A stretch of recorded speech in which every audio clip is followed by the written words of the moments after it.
पहाड़ों के बीच बसा एक छोटा सा गांव था सुरवानपुर। गांव के चारों तरफ हरियाली थी, एक शांत नदी बहती थी और आसमान में सेफ्ट बादल तैरते रहते थे। सब कुछ सुकून भरा था, लेकिन इस सुकून के पास ही एक घना और अंधेरा जंगल था। लोग उसे अंधकार वन कहते थे। रात होते ही जंगल के अंदर से एक अजीब सी नीली रोशनी चमकने लगती थी। गांव वाले कहते थे कि वहां कोई पुराना रहस्य छुपा है। इसी गांव में रहता था 14 साल का एक लड़का, आरव। आरव को एडवेंचर और रहस्य की कहानियां पढ़ना बहुत पसंद था। वो अक्सर पेड़ के नीचे बैठकर पुरानी रोमांचक कहानियों में खो जाता, जैसे चंद्रकांता की जादुई दुनिया। उसका सपना था कि एक दिन वो खुद किसी बड़े रहस्य को सुलझाए। उसकी सबसे अच्छी दोस्त मीरा भी उतनी ही हिम्मती और समझदार थी।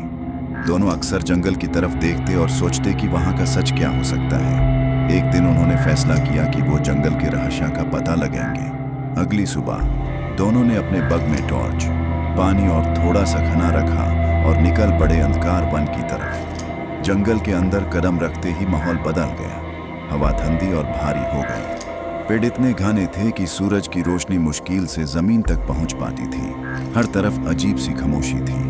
कुछ दूर चलने के बाद उन्हें पेड़ों के बीच से एक हल्की सी नीली रोशनी चमकती हुई नजर आई। रोशनी धीरे धीरे उन्हें एक पुराने टूटे हुए पत्थर के मंदिर तक ले गई। मंदिर बेलों से घिरा हुआ था और उसकी दीवारों पर अजीब चमकते हुए निशान बने थे।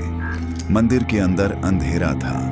बीच में एक पत्थर की वेदी थी जिसमें एक पहेली लिखी थी। उस पहेली में साहस और सत्या की बात की गई थी। जैसे ही हिम्मत करके आगे कदम बढ़ाया गया, अचानक मंदिर हिलने लगा और एक गुप्त कक्ष का द्वार खुल गया।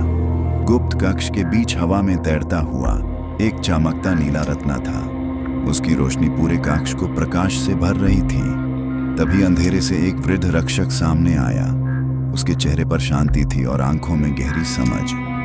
रक्षक ने बताया कि यह रत्न जंगल की आत्मा है। यह प्रकृति की शक्ति का प्रतीक है। सिर्फ सच्चे और निष्काम दिल वाले ही इसकी रोशनी को महसूस कर सकते हैं। यह कोई खजाना नहीं, बल्कि जिम्मेदारी है। जब हाथ रत्न को छुआ, तब एक अद्भुत दृश्य सामने उभर आया।